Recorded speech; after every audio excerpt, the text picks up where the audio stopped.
Hey guys, it's Angel. I hope you all are doing well. I hope you're feeling blessed today. I wanted to have an open discussion with you guys. I'm going to be honest, it might be a trigger for some. If you're sensitive, you might want to click off. God has been ministering to my spirit in regards to the transfiguration.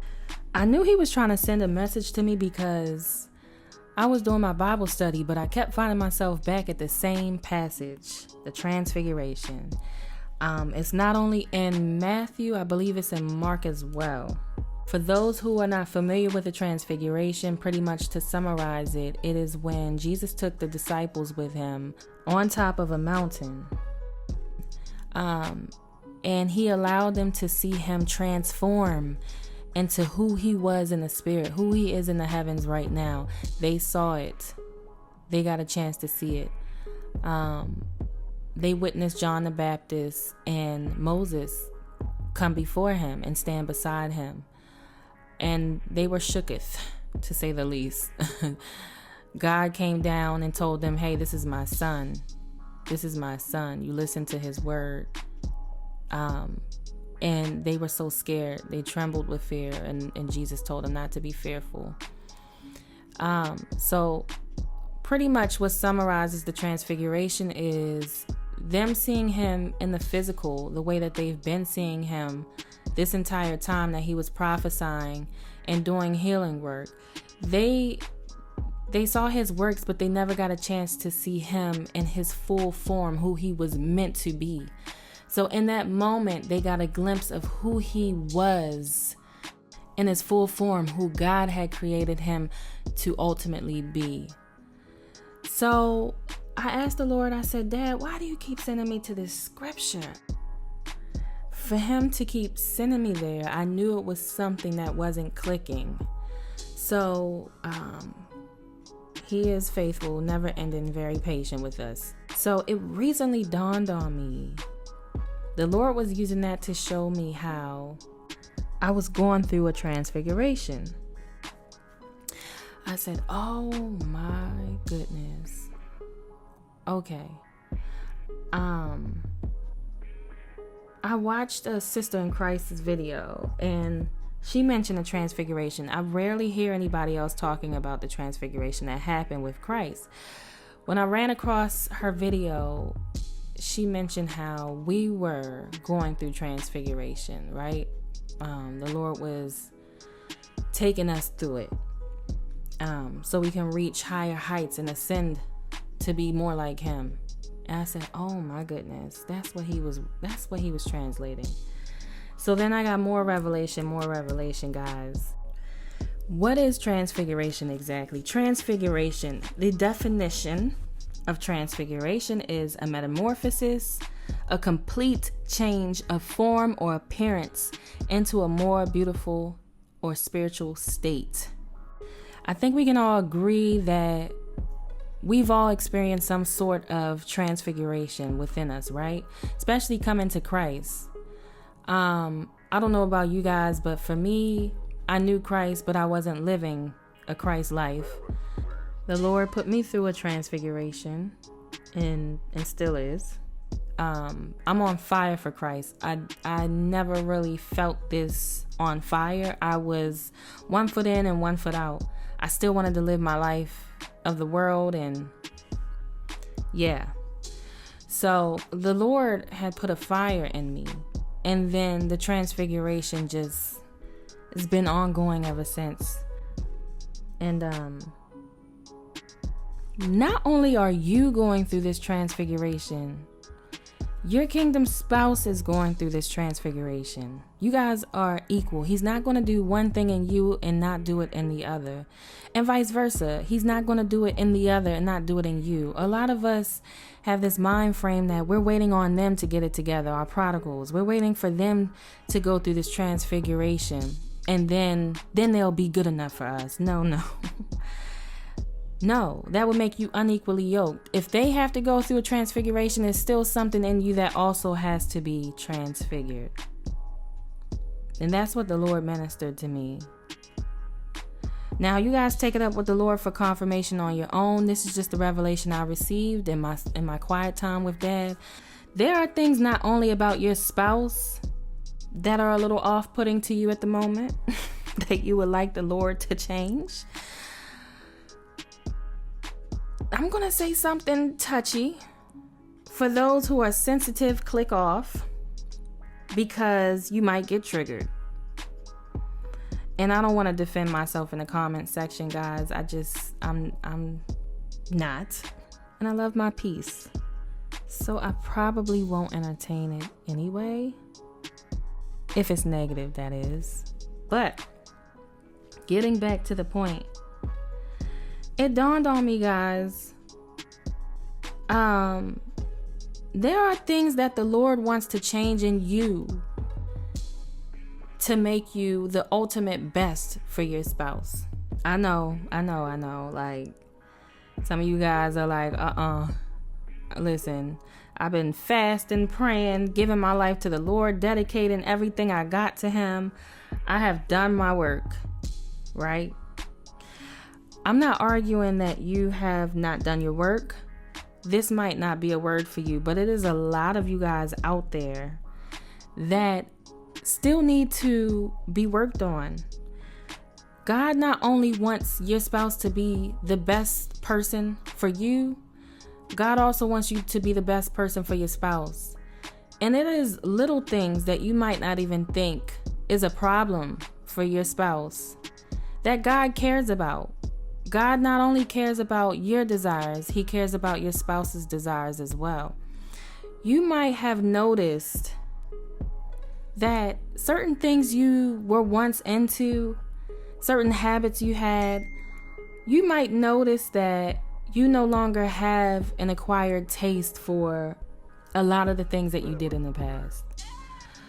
Whether it's you're not into going out on Saturdays anymore. Now, hear me out. I'm not saying it's a bad thing to have a life. That's not what I'm saying at all. But it might be some people who had a routine of going out with their girls at a maybe not so appropriate lounge where it's a lot of men. Just an example. Certain friends you had once before. I mean, it could be anything. Some things that may have bothered your spouse, it could be your attitude. I know, I pinched some of you guys. It could be your patience. Some of you don't have patience. Some of you are judgmental, and your spouse feels judged every time he comes around you. And in his mind, he's asking God, Lord, if you don't change this about this person, I don't know. I hear you, but I don't know. Oh, so we thought we was perfect out here. Humble hearts. The Lord wants us to have a humble heart. For me in particular, I noticed He took my desire for the music industry away. I used to sing secular music. Not that anything's wrong with secular music, but and y'all use discernment when I say that. You know what I mean. The good secular music. He was giving me a heart of Christ, and I was just getting closer to God, and I just really didn't want it anymore, right? Like, I don't desire that lifestyle anymore. But God dropped it on my spirit that that lifestyle brought a lot of male attention, and it's something that could possibly cause issues in my relationship. Now, before He dropped this revelation in my spirit, I had already left that world anyway. I finally decided I wanted to give my life to Christ fully, and it was the best decision I ever made. But later on, it was brought to my attention that that was a problem. I was just in my own little world, honey. Just, I didn't think that it was that much of a problem. And in my mind, that's your problem. But God felt differently. He cares. He cares about our spouses. There was also a situation where I had a really close male friend. We were friends for years. He was more like a brother. We never had any type of intimate relationship on that level. I knew his girlfriend, it was just like a bro type of thing. We talked every day though, all day. And God showed me that was a spot that was meant for my husband. So unfortunately, our relationship fell to crumbles, and I didn't understand why neither one of us had the desire to rekindle the relationship, because we fell off over something pretty small. But God removed them for a reason. I didn't get a revelation as to why until later down the line. You might notice things are changing in you. People are leaving. Your desires are changing. The Lord is doing a transfiguration inside of you. And a lot of it, believe it or not, has to do with you walking into your marital purpose. So yes, God is changing things in you as well. He cares about the things that your kingdom spouse might not mention. They might feel like it makes them look weak. They might not want to hurt your feelings, pride issues, but it's things that's possibly a deal breaker for them. Although you think that you might be perfect, it's things that scares them. And slowly but surely, God is stripping those things away from you, as well as your spouse. Your spouse has things about them that is a big problem. And God's been transforming them, right? They've been going through this transfiguration. And sometimes we don't even really realize until we sit down and see how far we've come and how much we've changed that we're also transfiguring. God is molding us, not only for the kingdom, for his glory, but for our husbands, and for the males, for your wives. So it's all happening simultaneously. It's not just them and not us.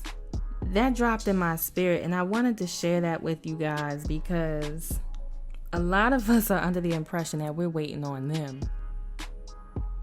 We have nothing left to fix. We're perfect. But that's not the case. The Lord cares about the things they worry about as well. Although they might be prodigals or what have you, that doesn't mean that God does not care about the desires of their heart, especially since he has a purpose for you two. He wants things to be in order, for his perfect will. God is a God of order, right? So things has to be a certain way for him to get the glory. This is his love story, like I said before. So contrary to popular belief, God is not going to bring you someone that you are completely not interested in, and vice versa. So he's gonna make sure y'all both are happy with each other. We up here thinking we just perfect. Your spouse might be, really going to the Lord about some things. Your spouse might be going to the Lord like, Lord, she snores. I can't get over that, Lord. Next thing you know, you wake up, honey, your nose clear, everything clear. Little do you know, your spouse was crying to the Lord about it. Y'all, seriously though, it's a real transfiguration taking place. I just want to say this. I know it's some people that's thinking like, why would the Lord change me to cater to this person's ego? They need to fix those insecurities, right? I'm with you, yes and no. The things that God has you changing, it was never meant to be a part of your life from the beginning.